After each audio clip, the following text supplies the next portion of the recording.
Kahit nga ilong eh. Tingnan nyo gumagana. Kahit pisngi eh. Gumana, di ba? Ito pa. Kabilang pisngi eh. Di ba? So guys, may bago na naman pala ako sa inyo ipapakita. Ito yung bago kong order na fingerprint padlock dito sa TikTok. Yes, kaka-order ko lang nito and kakarating lang niya. So yun, papakita ko sa inyo. Itong fingerprint na to guys, napakalupit ito.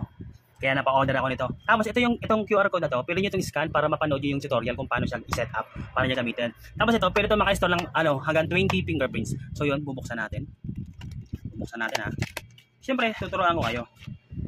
Ang laman niya is may manual. Ito napunit mo kanina, manual. May English and may Chinese. Ito may QR code din siya dito, tutorial. Pero nyo itong scan to ha. Tapos may kasama na siyang connector, ng charger. At syempre, yung padlock, fingerprint padlock natin.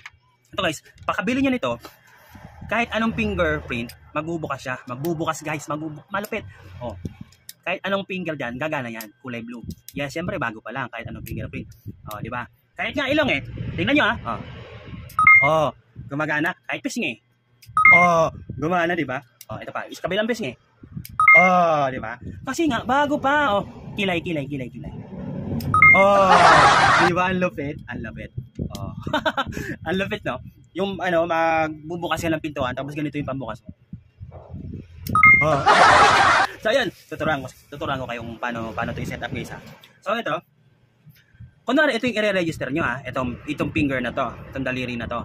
Register nyo. Paka-register natin nitong isa, i-register natin yung pangalawa para at least dalawa yung naka-register ha. Eto, paka-register mo, paka-open, hayaan mo lang. Pag nag-blue, i-register mo na yung finger, nag-blue, re-register mo siya para lahat ng pag nag-green, ito naman pangalawa. Re-register mo siya, pangalawa ha. Pag nag-red siya, okay na. Nalang-red na, di ba? Ito, ilalak na natin. Bubuksan na natin ito. Green. Kanina blue, di ba? Green. Ibig sabihin pag green, ito na yon. Ito talaga yung pambukas natin. Kahit sino pang dyan, pwede. Ay, pwede. Hindi siya gagana. Kahit anong daliri, red. So yon. Tapos, pag may mga nag-testing, di ba? Kunwari, yung dalawang daliri mo lang naka-register, di ba? Tapos yung hindi naka-register yung kakilala mo, sabi let's say jowa mo, papasok pala dun sa bahay nyo. Hindi naka-register yung pag alam niya yung Morse code ha. Pag alam niya yung Morse code, makakapasok siya ng bahay kahit hindi naka-register dito. Kasi ganito yung Morse code. I-set up muna natin yung Morse code ha. Pagka-open mo, dalawa yung Morse code. Pag sa kulay green, may mag-Morse code ka kahit ilan. Kunwari, yung Morse code kasi itatap mo siya. Ito, pakinggan nyo ha. Kunwari, doon sa kulay green, pag nag-color green siya, ang Morse code doon is 3. Tap ka, 1, 2, 3. Tapos doon naman sa Morse code na pangalawa, kulay blue, mag-Morse code ka doon ng 5. 1, 2, 3, 4, 5. Dito itatap ha, 5. Yon, ang Morse code natin, dalawa lang yan. Green tsaka blue, and 3 and 5. Okay? Nagigets ba? So yon, i-register natin yung Morse code natin. Ganito. I-hold natin to, paka-hold dyan, magkukulay white yan. Pag na-green, i-register mo nandoon yung yung para sa green na Morse code. 3 and 5 tayo ha. Green and blue and 3 and 5. Okay? Eto. Hold natin. Magbubukas siya. Tapos, pag nag-white, bibitawan natin. Antayin natin mag-white ha. Pag white. Okay? Antayin natin mag-white. Pag nag-white, bitaw na. Green. 1, 2, 3. Okay. 3 na ha. Pag nag-blue, doon naman tayo sa blue. Blue na. 1, 2, 3, 4, 5. Tapos antayin natin. Okay? Antayin natin ha. Okay na, wala na. I-close na natin. Okay? Di ba gumagana to? Gumagana, di ba?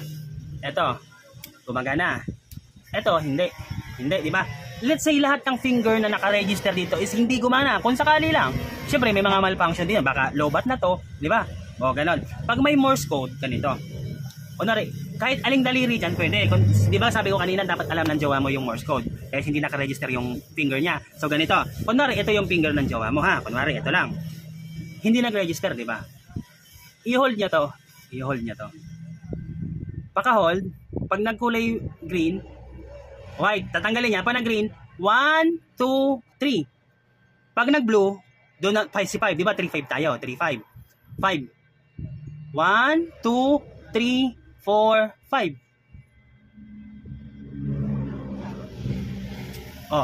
Di ba? Yun ang Morse code. Yun ang Morse code na sinasabi ko sa inyo. Di ba? Nagets? Tapos, pag gumamit na kayo ng Morse code, lahat ng ano, mare-reset. Mare-reset siya sa factory setting. Oh. Ganito yung factory setting. Ano yung kanina factory setting? Mare-reset, na-reset, lahat ng finger gagana na. O, pisngi, gumagana na, di ba? O, ilong, gumagana na. Kahit anong fingerprint ang i-ano niya diyan, magbubukas na. Isa-set up niyo na naman ulit siya. O, di ba? Napakalupit. So, ano pa? Check out mo na diyan guys sa baba sa yellow basket. Napakalupit ito, mabigat pa. O, ang lupit, di ba? Fingerprint, ito yung pinaka-advanced ngayon na ano, na nakita ko dito, mura lang na padlock.